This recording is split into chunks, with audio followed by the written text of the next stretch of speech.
Ауа құрамы. Бұл сабақта сіз ауа құрамы туралы біле аласыз. Сәкен анасымен бірге бақшада серуендеп жүр. Анашым, мен әрқашан бақшаға барғанды ұнатамын. Бұл жерде мен өзімді сондай тыныққандай сезінемін.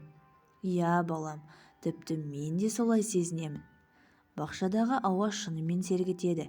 Сәкеннің анасы айтқаны шын еді. Ағаштар қай жерде өссе де айналадағы ауа өте таза және балғын еді. Себебі ағаштар ауаның ажырамас бөлігі болатын оттегіні бөліп шығарады. Ағаштар ауадағы оттегінің деңгейін ұстап тұруға көмектеседі. Бұл тірі заттардың тіршілігі үшін қажетті. Ауада тек қана оттегі ғана емес, сонымен қатар бірнеше басқа газдар да бар. Шын мәнінде ауа бұл басқа газдардың қоспасы. Енді ауаның қандай газдардан тұратынын білейік.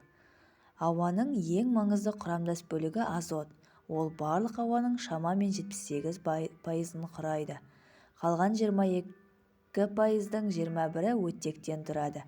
Демек, азот пен оттегі газы ауаның шамамен 99%-ын құрайды.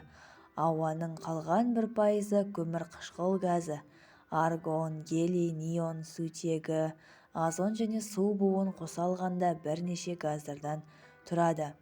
Сонымен балалар, енді ауаның неден тұратынын білесіздер.